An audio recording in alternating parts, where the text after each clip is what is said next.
South ఇండియాలోనే అతి తక్కువ ధరలకి రత్నాలనందించే ఏకైక సంస్థ 6JVR. నమస్తే, నేను Keshav. Welcome to Suman TV. Andhra Pradesh రాజకీయాలు శరవేగంగా మారిపోతున్నాయి. ఎవరు ఊహించిన విధంగా అధికారంలో ఉన్నటువంటి జనసేన పార్టీ ఉమ్మడి చిత్తూరు జిల్లా పరిధిలో ఎక్కడో మారుమూల ఉన్నటువంటి పొంగనూరులో సభ పెట్టింది, సవాల్ విసిరింది. అదే తరహాలో ఇప్పుడు కొంతమంది ఎమ్మెల్యేలు టచ్లోకి వచ్చారనేటువంటి ప్రచారం జోరుగా సాగుతుంది. అది ఒకరి నుంచి మొదలై 5గురు దాకా చేరుతుంది. సో జనసేన పార్టీ మిగతా పార్టీలతో పోల్చి చూస్తే మరింత బలోపేతం అయ్యే దిశగా అడుగులు వేస్తుంది అనేటువంటి సంకేతాలు చాలా స్పష్టంగా కనిపిస్తున్నాయి. అలానే గత ప్రభుత్వం చేసినటువంటి తప్పిదాలని వడపోసి అరెస్టు చేసేటువంటి కార్యక్రమాలు లేదా బాధ్యులైనటువంటి వ్యక్తులపైన చర్యలు తీసుకునేటువంటి కార్యక్రమాలు ఎప్పుడు మొదలవుతాయి అనేటువంటి అభిప్రాయాలు కూడా కేడర్లో రోజు రోజుకి బలపడుతున్నాయి. ఆ దిశగా నాగబాబు జనసేన పార్టీ నేతగా విసిరినటువంటి సవాల్ ఇప్పుడు కొత్త ఉత్సాహాన్ని రేపుతోంది. అధికార కూటమి ఆధారాలతో సహా ముందుకు వెళ్ళేటువంటి ప్రయత్నాలు చేస్తుందా? రాబోయే రోజుల్లో అరెస్టులను కూడా చూడబోతున్నామా? ఒకసారి విశ్లేషించేటువంటి ప్రయత్నం చేద్దాం. మనతో పాటు జనసేన పార్టీ అధికార ప్రతినిధి రాయపాటి అరుణ గారు ఉన్నారు. అరుణ గారు నమస్కారం. నమస్తే అండి. అరుణ గారు, ఏంటి ఎవరు ఊహించలేదు పొంగనూరులో సభ పెట్టడం, సడన్గా నాగబాబు గారు మాట్లాడినటువంటి అంశాలు కూడా చాలా కీలకమైనటువంటి అంశాలు మాట్లాడారు అనేటువంటి చర్చ జరుగుతుంది. నేపథ్యం ఏంటి దీనికి? సార్, గత 5 ఏళ్ల పరిపాలనలో పేరుకి నా ఎస్సీలు, నా బీసీలు, నా మైనార్టీలు అని చెప్పేసి ముద్దులు పెట్టడం వరకు పరిమితం చేసినట్టు జగన్మోహన్ రెడ్డి పాలనంతా కూడా 5 రెడ్ల చేతులను పెట్టడం అనే విషయం మనందరికీ తెలుసు సార్. అందులో ప్రధానమైనటువంటి రెడ్డి, రాయలసీమను శాసిస్తున్నటువంటి రెడ్డి, మనం నిజ జీవితంలో చూసినటువంటి ఎర్రచందనం పుష్ప, ఇవన్నీ బిరుదులు ఏవైతే ఇవ్వాల్సి ఉంటాయో అట్లాంటివన్నీ కూడా ఒక్క వ్యక్తికి ఇవ్వచ్చు. అందుకు అతను అర్హుడు. అట్లాంటి వ్యక్తి పెద్దిరెడ్డి రామచంద్రారెడ్డి.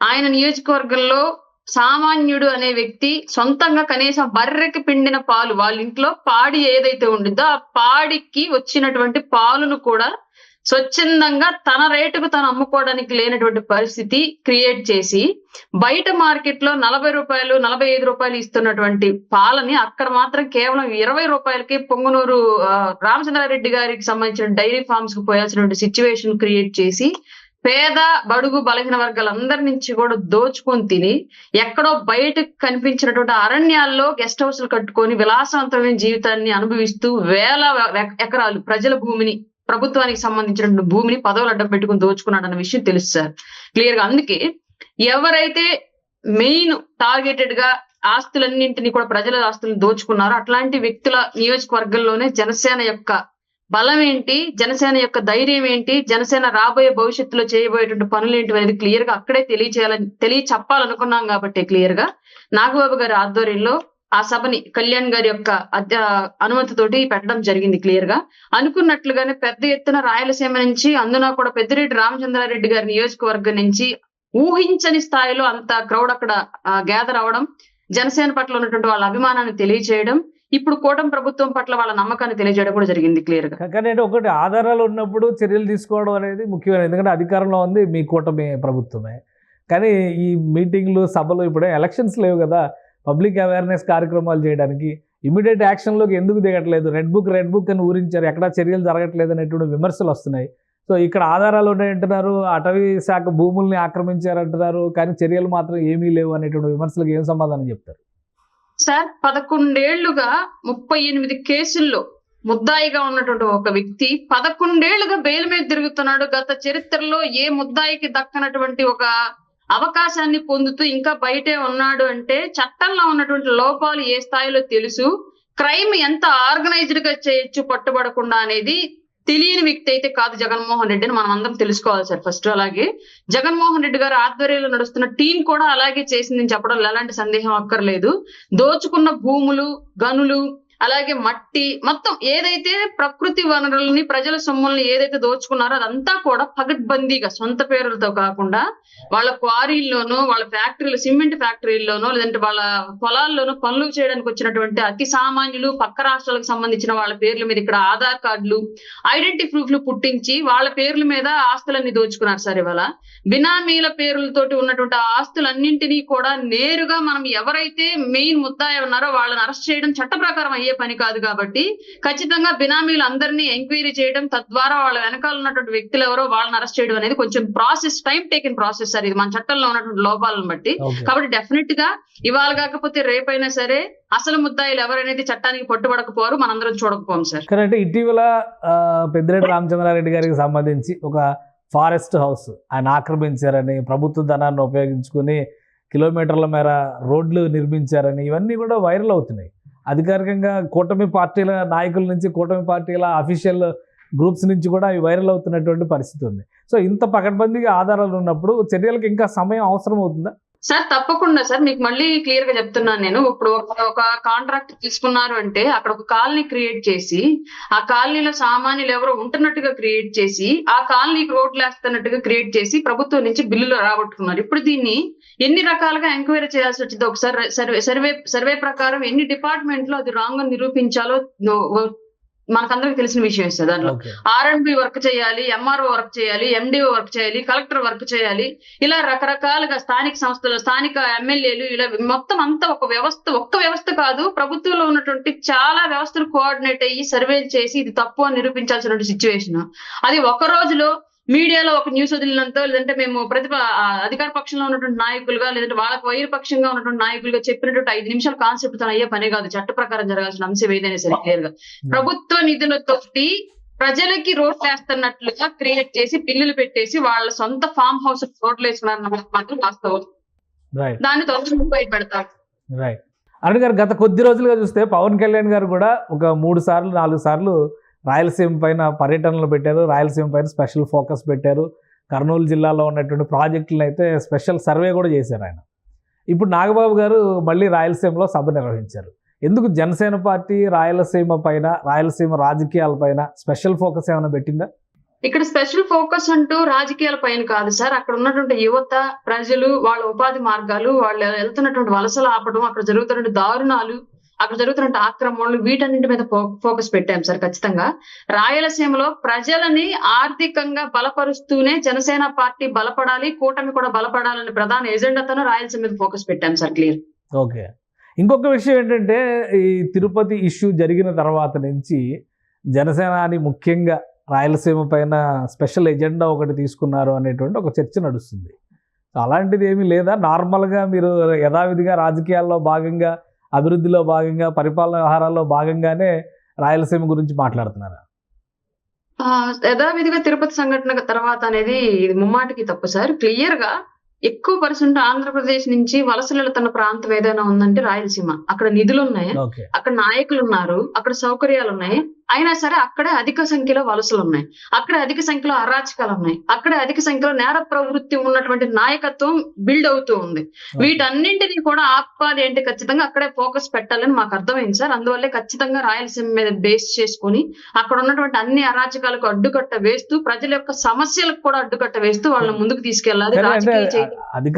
అధికారంలో ఉన్నారు మీరే, అరాచకాల గురించి వాటి గురించి ఆల్రెడీ ఇంతకు ముందర మాట్లాడారు. ఇప్పుడు అధికారంలో ఉండగా చర్యలు తీసుకుంటారు అనేది అందరిలోనూ ఉన్నటువంటి ఆలోచన. రెడ్ బుక్ అమలు చేస్తారా, అమలు చేయరా, అమలు చేయబోతున్నారా, ఈ చర్చ కూడా విస్తృతంగా జరుగుతుంది. ఆ స్థాయిలో రెడ్ బుక్ అమలు అనేది మీరు అనుకున్నంత ఈజీగా ఇప్పటికిప్పుడు ఉన్న పేర్లన్నీ కూడా ఒకేసారి చేయాలి అంటే ఉన్న సమయం వాళ్ళకి సరిపోయింది సార్. ప్రజల పాలన గురించి ఏం కేటాయించాలి నాయకులంతా కూడా? కొన్ని పెద్ద పెద్ద కేసులు, కొన్ని పెద్ద పెద్ద అంశాల పైన కూడా హామీలు ఇచ్చారు. మొన్న వైఎస్ వివేకా గారి కుమార్తె మళ్ళీ ఆమె కోర్టు మెట్లు ఎక్కాల్సిన పరిస్థితి వచ్చింది. గతంలో సొంత అన్న అధికారంలో ఉన్నా న్యాయం చేయలేదు అనేటువంటి విమర్శ చేశారు. ఇప్పుడు మళ్ళీ ఆమె 6 నెలల్లో నాకు ఈ కేసును తేల్చండి అని కోర్టు మెట్లు ఎక్కాల్సినటువంటి పరిస్థితి వచ్చింది. అది యాక్చువల్ గా రాష్ట్ర ప్రభుత్వం పరిధిలో లేదు సార్, మీకు తెలిసిన విషయమే. అది రాష్ట్ర ప్రభుత్వం పరిధిలో లేని అంశము, కానీ రాష్ట్ర గవర్నమెంట్ అండ్ కేంద్ర గవర్నమెంట్ కూడా కోఆర్డినేట్ అయ్యి చేయాల్సినటువంటి జ్యుడిషియరీ అది. కంపల్సరీగా ఆవిడకైతే న్యాయం చేసే తీరుతాం. ఎందుకంటే ఆ కేసుకి చుట్టుముట్టి చాలా మరణాలు ఆ తర్వాత జరిగాయి సార్. అది అందరికీ కూడా ఒక మిస్టరీ కింద మారిపోతున్నటువంటి అంశం. ఒక మరణం కాదు, ఆ కేసుతో లింక్ ఉన్నటువంటి ప్రతి ఒక్కరు. రీసెంట్ గా కూడా అతను ఎవరో వైఎస్ ధనుంజయ రెడ్డి సమ ఎవరో ఒక అతను చనిపోయాడు, అభిషేక్ రెడ్డి. ఆరోగ్యంగా ఉన్నటువంటి వ్యక్తి, అతనే ఒక డాక్టరు. 2 నెలల క్రితం వరకు కూడా చాలా యాక్టివ్ గా జగన్మోహన్ రెడ్డి కన్నా, అవినాష్ రెడ్డి కన్నా ఎక్కువ రాయలసీమలో రాజకీయం అతనే నడిపించాడు. అట్లాంటి వ్యక్తి అంత అన్ఎక్స్పెక్టెడ్ గా మరణించడం అనేది కూడా మా అందరికి చాలా సందేహాలు రేపెత్తిన విషయము. బట్ దాని గురించి వైఎస్ ఫ్యామిలీ ఎక్కడ కూడా పెద్దగా స్పందించలే. మేము ఎన్ని క్వశ్చన్లు వేసినా చూడ మీకు తెలుసు already. YS Jaganmohan Reddy and wife and Avinash Reddy వీళ్ళెవరూ కూడా ఆ విషయం గురించి ఎక్కడ మాట్లాడాలి. మేమెంత క్వశ్చన్ రేస్ చేసినా కూడా ఈవెన్ వాళ్ళ పార్టీ నాయకులు ఎవరు కూడా ఆ విషయాన్ని బయటకు రానివ్వకుండా క్లోజ్ చేశారు. అంటే అక్కడ ఏదో జరుగుతోంది. ఆ హత్యకి రిలేటెడ్ గా ఉన్నటువంటి మొత్తం సర్కిల్ అంతటినీ కూడా కనుమరుగు చేయాలనే ప్రయత్నాలు అయితే చేస్తూ ఉన్నారు. కానీ ఇది కేంద్ర పరిధిలో ఉన్నటువంటి అంశం కాబట్టి ఖచ్చితంగా ఆవిడకి న్యాయం జరగడంతో పాటు ఈ ఇంటర్ లింక్డ్ గా ఈ మరణాలు ఏవైతే జరిగాయి వీటన్నింటినీ కూడా బయటకు తీసుకురావాల్సిన అవసరం ఉంది. వాటి మీద కూడా దర్యాప్తు చేయాల్సిన అవసరం ఉంది. కాబట్టి సార్ ఖచ్చితంగా కేంద్ర ప్రభుత్వానికి రాష్ట్ర ప్రభుత్వం సహకారం అందిస్తూ ఈ కేసును ముందుకు తీసుకెళ్లట్లయితే ముందే ఉంది. ఆల్రెడీ సునీతమ్మ గారికి కూడా చంద్రబాబు నాయుడు గారు హామీ ఇవ్వడం జరిగింది. ఖచ్చితంగా వాళ్ళ తండ్రి గారిని చంపిన వాళ్ళని ఖచ్చితంగా శిక్షించి తీరదామని చెప్పేసి హామీ ఇవ్వడం అయితే జరిగింది. కానీ కేంద్ర పరిధిలో ఉన్నటువంటి సిస్టమ్ కాబట్టి కొంత టైం అయితే తీసుకునేది సార్. కూటమిలో దీనిపైన ఒక అండర్స్టాండింగ్ ఉందా ఈ కేసు విచారణ పైన కానీ, అలానే గతంలో జరిగినటువంటి కాకినాడలో డోర్ డెలివరీ మర్డర్ల గురించి కానీ, ఇంకా చాలా అంశాలు ఉన్నాయి. బాపట్లలో ఒక పిల్లాడిని తగలబెట్టేసినటువంటి విషయాలు కానీ, వేటిపైన ఇంకా సరైనటువంటి నిర్దిష్టమైనటువంటి చర్యలు మొదలు కాలేదు అనేటువంటి అభిప్రాయం ఉంది. బాపట్ల కేసుకు సంబంధించి ఆల్రెడీ ఆ వ్యక్తి బెయిల్ తీసుకొచ్చుకున్నాడు, వాయిదాలకి తిరుగుతున్నాడు సార్. అది చట్ట పరిధిలో ఉన్న అంశం. దానిలో రాజకీయాలు ఇంకేమీ చేయలేము. అది ఓపెన్ గానే జరిగినటువంటి మర్డరు. క్లియర్లీ దానికి ఏమి రాజకీయ రంగు కూడా ఆ టైంలో వైసీపీ కూడా పులిమే ప్రయత్నం కొంతవరకు చేసింది. కానీ అతను అరెస్ట్ కాకముందు వరకు చేసే ప్రయత్నం చేసింది. కానీ లోకల్ నాయకత్వం ఆ తర్వాత వాళ్ళు కూడా చేతులు ఎత్తేశారు. ఇప్పుడు వాళ్ళు లీగల్ గా ఆ విషయం ప్రొసీడ్ అవుతుంది కాబట్టి రానున్న రోజుల్లో కోర్టు వాయిదాల అనంతరం అతనికి శిక్ష అయితే పడింది సార్. ఇది బాపట్ల కేసుకు సంబంధించి ఉన్నటువంటి అప్డేట్ మా దగ్గర. బట్ ఇక్కడ డ్రైవర్ సుబ్రహ్మణ్యం హత్య కేసు అనేది కూడా ఆల్రెడీ కోర్టు పరిధిలో ఉంది. వాళ్ళ వైఫ్ ని రాజీ చేయించాలని ట్రై చేశారు అక్కడ ఉన్నటువంటి వైసీపీ వర్గం అంతా కూడా.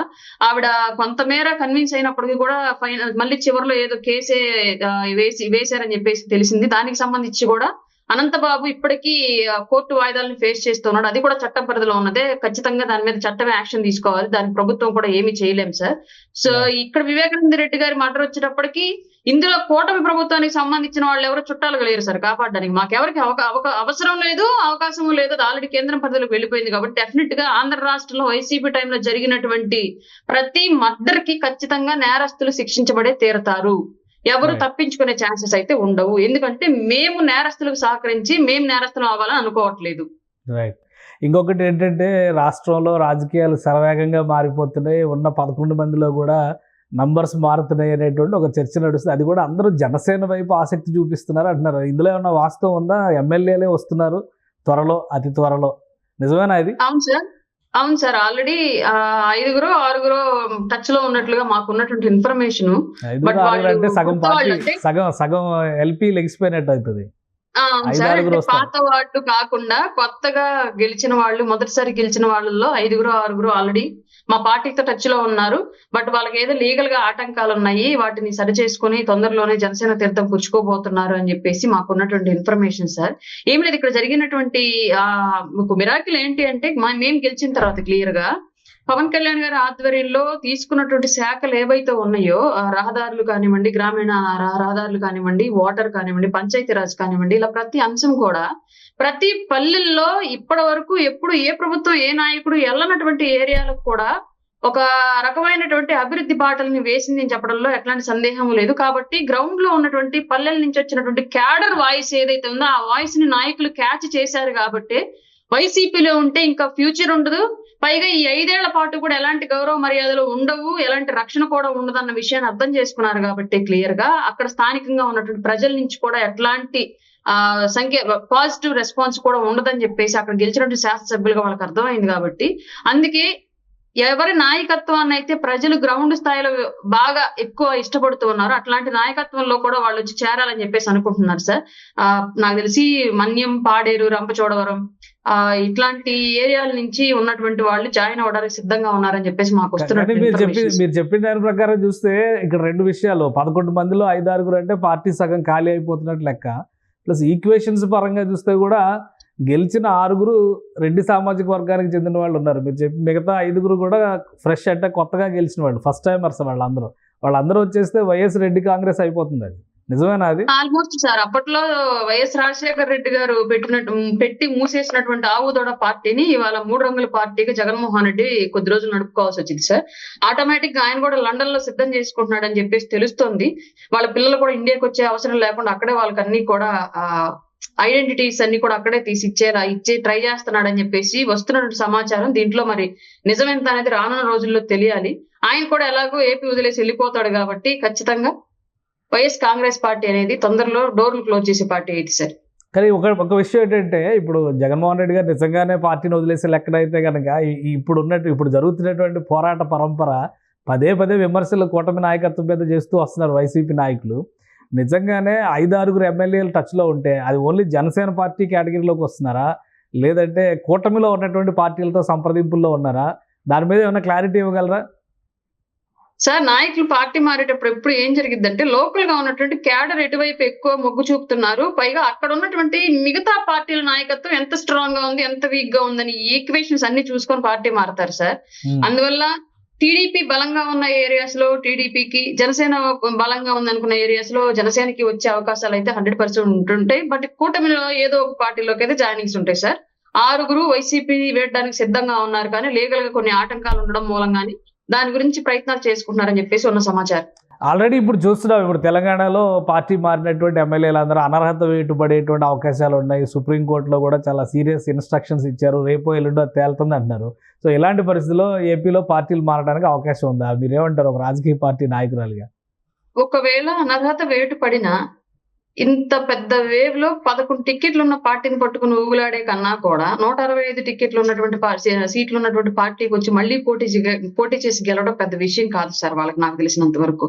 ఖచ్చితంగా అట్లాంటి ఆటంకాలే కనుక ఎదురైతే వాళ్ళ పార్టీ మారాలని డిసైడ్ అయితే ఇంకా 4.5 ఏళ్ల పరిపాలనా కాలం ఉంది కాబట్టి కూటమి చేతులను 100% మారటానికి ప్రయత్నాలు చేస్తారు వాళ్ళు. సో అంటే మారే వాళ్ళకి ఉప ఎన్నికల ఆఫర్ కూడా ఉంటుంది, మీరు అదేమన్నా క్లారిటీ ఇస్తే? అవునండి, లీగల్ గా ఇప్పుడు ప్రాబ్లం అయితే రాజీనామా చేసే వెళ్ళాలి అంటే ఖచ్చితంగా ఉప ఎన్నికల ఆప్షన్ ఉంటది కదా సార్, ఖచ్చితంగా ఉంటది. రెండోది ఏంటి అంటే వీళ్ళంతా పాపం ఫ్రెషర్స్. గత 5 ఏళ్ల పాటు జగన్మోహన్ రెడ్డి అండ్ టీం చేసినటువంటి పాపాలతో వీళ్ళకి ఏ సంబంధం లేదు. చివరి నిమిషాల్లో టికెట్లు కన్ఫర్మ్ చేశారు, మాకు టికెట్లు ఇచ్చారు చాలు అన్నట్లుగా పోటీ చేశారు. అక్కడ జగన్మోహన్ రెడ్డి గారి చరిష్మా పనిచేసిందా లేదంటే స్థానిక అభ్యర్థి చరిష్మా పనిచేసిందా అన్నది తర్వాత విషయం, కానీ గెలిచి అసెంబ్లీకి వెళ్ళారు. బట్ అసెంబ్లీకి వెళ్ళలేదు అనుకోండి, గెలిచారు. జగన్మోహన్ రెడ్డి గారి పుణ్యమాన్ని అసెంబ్లీలో అడుగు పెట్టే అవకాశం కూడా వాళ్ళకి రాలేదు పాపం. ప్రమాణ స్వీకారం చెప్పిన లెక్క ప్రకారం ఒకసారి చూద్దాము. అరకు వ్యాలీ అసెంబ్లీ స్థానానికి మత్స్యలింగం గారు గెలిచారు, ఫస్ట్ టైమరు. సో పాడేరు అక్కడ బీజేపీ కంటెస్ట్ చేసింది. బట్ పాడేరుకు సంబంధించి చూస్తే కూడా అక్కడ కూడా విశ్వేశ్వరరాజు గెలిచారు. అలానే ఆయన ఇంతకు ముందర ఎమ్మెల్యేగా చేశారు, మళ్ళీ మధ్యలో గ్యాప్ వచ్చినట్టుంది. మళ్ళీ ఇప్పుడు ఎర్రగొండపాలెం తాటిపర్తి చంద్రశేఖరు, ఈయన ఫస్ట్ టైమరే. దర్శి అంటే బూచేపల్లి శివప్రసాద్ రెడ్డి గారు senior. Badvel Dasari Sudha first timer. So ఈ కేటగిరీలో చూస్తే మరొకరు కనిపిస్తున్నారు, విరూపాక్షి ఆలూరు ఎమ్మెల్యే. మిగతా అంతా కూడా అంటే అమర్నాథ్ రెడ్డి కానీ, జగన్మోహన్ రెడ్డి గారు కానీ, ద్వారకానాథ్ రెడ్డి గారు కానీ, పెద్దిరెడ్డి రామచంద్రారెడ్డి కానీ వీళ్ళ పేర్లే కనిపిస్తున్నాయి. సో సార్ గత 5 ఏళ్ల పాపాల తాలూకు వాటాలు లేని వాళ్ళందరూ కూడా వైసీపీని వీడుతున్నారు. సో వాళ్ళంతా జనసేనతో టచ్ లో ఉన్నారు. జనసేన అని కాదు సార్, కూటమి పార్టీల నాయకులతో టచ్ లో ఉన్నారు. సో ఎప్పటికల్లా ఎక్స్పెక్ట్ చేయొచ్చు ఈ మార్పు? ఎందుకంటే పదే పవన్ కళ్యాణ్ గారు కానీ, చంద్రబాబు నాయుడు గారు కానీ పార్టీ మారే వాళ్ళని ఖచ్చితంగా అసెంబ్లీ అయితే కనుక రాజీనామా చేసి ఉప ఎన్నికల ద్వారా వచ్చే విధంగా చూస్తామనేటువంటి మాటలు గతంలో చెప్పారు.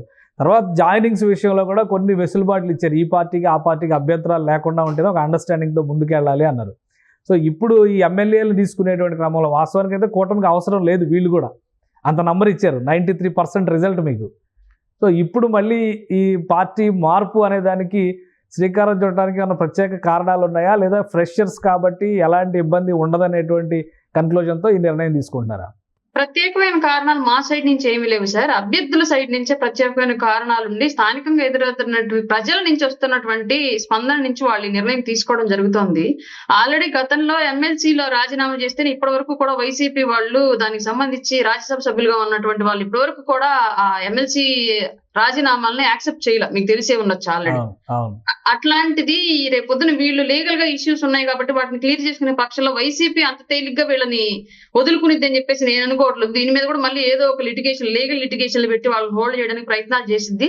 చూడాలి మరి రానున్న రోజుల్లో వాళ్ళ ఆటంకాలన్నింటినీ తొలగించుకుని ఎలాగ కూటమి పార్టీలో చేరతారు అనేది మేము కూడా ఈగర్గా వెయిట్ చేస్తున్నాం సార్. కానీ ఒక విషయం ఏంటంటే మీడియా ముందర మాత్రం వైసీపీ నేతలు వార్నింగ్ల మీద వార్నింగ్లు ఇస్తున్నారు. పెద్దిరెడ్డి రామచంద్రారెడ్డి గారు మొన్నే ఆఫీసర్స్కి వార్నింగ్ ఇచ్చారు, మళ్ళీ వచ్చేది మేమే మీకు అంతు తేలుస్తాను. ఇవాళ కూడా రోజా గారు ఏదో కామెంట్ చేశారు, తిరుపతిని మొత్తం భ్రష్టు పట్టించేశారు, కూటమి నాయకత్వం వచ్చి రాజకీయాలతో నింపేశారని చెప్పి వాళ్ళు చెలరేగిపోతున్నారు. ఇంకో వైపరీత్యం వైసీపీ వాషౌట్ అని మీరు చెప్తున్నారు. ఏది కరెక్ట్? మీకే తొందరలో ఆన్సర్ వచ్చింది సార్. మేమే కరెక్ట్ చెప్తున్నామా వాళ్ళు కరెక్ట్ చెప్తున్నారా అని చెప్పేసి అనేది. ఎమ్మెల్యేలు మొత్తం అంతా కూడా జెండాలు మూసేసి మా జెండాలు కప్పుకున్న తర్వాత మీకు క్లారిటీ వస్తుంది. మొదటిది. రెండోది ఏంటంటే మేకపోతు గాంభీర్యం అంటారు సార్. ఇది గ్రౌండ్ స్థాయిలో అలాగే పై స్థాయిలో క్యాడర్ వెళ్ళిపోకుండా నిలబెట్టుకోవాలంటే ఈ మాత్రం డాంబికాలు పలకటం తప్పని పరిస్థితి వాళ్ళకి. ఇంకొక అంశం ఏంటి అంటే గెలిచిన క్యాండిడేట్లో ఒక్క పెద్దిరెడ్డి రామచంద్రారెడ్డి, అది కూడా క్లియర్ గా అతని అక్రమ ఆస్తులు ఈ విషయం బయటకు వచ్చిన తర్వాత మాత్రమే మీడియా ముందుకు వచ్చాడు. అంతకు ముందు వరకు కూడా గెలిచిన ఏ ఒక్కళ్ళు నోరెత్తి మాట్లాడిన పరిస్థితి మనం చూసాం. అంటే దాని అర్థం ఏంటి? ప్రజల్లో ఎట్లాంటి వ్యతిరేకత వైసీపీ పట్ల ఉంది అనేది క్లియర్ గా ఆ గెలిచినటువంటి శాసనసభ్యులకు ఒక క్లారిటీ ఉంది.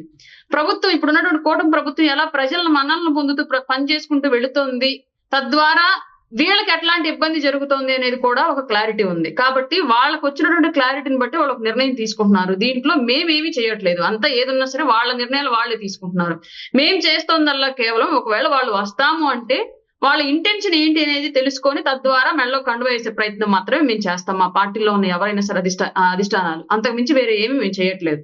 కానీ ఒక ఆసక్తికరమైనటువంటి మలుపు ఏంటంటే రాజ్యసభ సభ్యత్వానికి విజయసాయి రెడ్డి గారు రాజీనామా చేశారు, షర్మిల గారితో భేటీ అయ్యారు. ఏదో రాయబారం నడుస్తుంది, మొత్తం మీద అన్నా చెల్లెళ్ళ మధ్య ఒక అండర్స్టాండింగ్ కోసం అనేటువంటి చర్చ ఒకవైపు నడుస్తుంది, లేదా ఆయన జెండా ఇటు మార్చారనేటువంటి చర్చ ఇంకోవైపు నుంచి నడుస్తుంది. ఏంటి మీ అభిప్రాయం ఏంటి దీని మీద? జెండాలు కాదు ఏమి కాదు సార్. ఫస్ట్ నుంచి వీళ్ళ ఆస్తులు వీళ్ళ అక్రమ సంపాదన అన్నింటిలో కూడా ప్రత్యక్ష సాక్షి విజయసాయి రెడ్డి, దానికి సంబంధించి ప్రొటెక్టర్ కూడా విజయసాయి రెడ్డి. వీళ్ళకి ఎంత రావాలి, ఎంత దోచుకున్నారు, దోచుకున్న దాంట్లో ఎవరు వాటా ఎంత అనేది క్లియర్ గా తెలిసిన వ్యక్తి విజయసాయి రెడ్డి. ఆల్రెడీ ఇప్పుడు జగన్ గారికి షర్మిల గారికి మధ్యలో ఆస్తుల వివాదం జరుగుతున్న విషయం మీకు తెలుసు. ఇప్పుడు ఆయన పార్టీ రాజకీయాల నుంచి కూడా వైదొలిగాడు కాబట్టి నిన్న మొన్నటి వరకు జగన్మోహన్ రెడ్డికి ప్రొటెక్టర్ గా ఉన్నటువంటి విజయసాయి రెడ్డి ఈ రోజు షర్మిల గారి దగ్గరికి వెళ్లి ఏదో దానికి సంబంధించి ఆస్తులు పంపకాలు వాటికి సంబంధించిన లాలూచులు ఏదో మాట్లాడుకొని ఉంటాడని మేము అనుకుంటున్నాం తప్ప రాజకీయంగా వెళతాడని నేను అనుకోవట్లేదు సార్. ఎందుకంటే అంతో ఇంతో కాంగ్రెస్ కన్నా కూడా ఏపీలో వైఎస్ఆర్ కాంగ్రెస్ బలంగా ఉంది. అట్లాంటి పార్టీ నుంచి నేను పూర్తిగా రాజకీయాల నుంచి తొలగిపోతున్నాను, వ్యవసాయం చేసుకుంటాను, నేను ఇంకా బుద్ధుడిని అయిపోయాను, బోధి వృక్షం కింద కూర్చోగానే నాకు మోక్షం కలిగింది, ఆ మోక్షం దెబ్బకు నేను రాజకీయాలు వదిలేస్తున్నాను అని చెప్పేసి చెప్పినటువంటి విజయసాయి రెడ్డి మళ్ళీ షర్మిల గారి దగ్గరికి రాజకీయం గురించి మాట్లాడడానికి వెళ్ళాడు, లేదా కాంగ్రెస్ పార్టీ గురించి మాట్లాడడానికి వెళ్ళాడు అని చెప్పేసి మేమైతే అనుకోవట్లేదు సార్. ఇది క్లియర్ గా ప్రజల సొమ్మును దోచుకుతున్న అక్రమాస్తులకు సంబంధించిన పంపకాలు, దానికి సంబంధించి కేసులు, దానికి సంబంధించిన లావాదేవీల గురించి మాట్లాడుకోవచ్చు అని చెప్పేసి మేము అనుకుంటున్నాం. కానీ కేవలం విజయసాయి రెడ్డి గారు రాజీనామా మాత్రమే చేశారు, ఆయన కుమార్తె రాజకీయాల్లోకి రాబోతున్నారని, తెర వెనక నుంచి మంత్రాంగం మొత్తం ఆయన మళ్ళీ నడిపిస్తాడని ఇలాంటి చర్చలు కూడా జరుగుతున్నాయి, కాదంటారా? సార్ వైఎస్ రాజశేఖర్ రెడ్డి గారి టైం నుంచి డక్కా ముక్కీలు తిని ఉన్న రాష్ట్రంలో ఆస్తులన్నీ తిని ఇన్ని రకాల రాజకీయాలు చేసి ఇన్ని పదవులు అనిపించిన విజయసాయి రెడ్డి రాజకీయ సన్యాసం తీసుకుంటే ఇప్పటి వరకు రాజకీయాల పరిచయమే లేని వాళ్ళ కూతురు వచ్చేసి ఏదో పినుమార్పులు సృష్టించేసిద్ది అంటే నమ్మేంత పిచ్చి రాజకీయ నాయకులు, పిచ్చి ప్రజలు ఆంధ్రప్రదేశ్ లో ఎవరున్నారు సార్?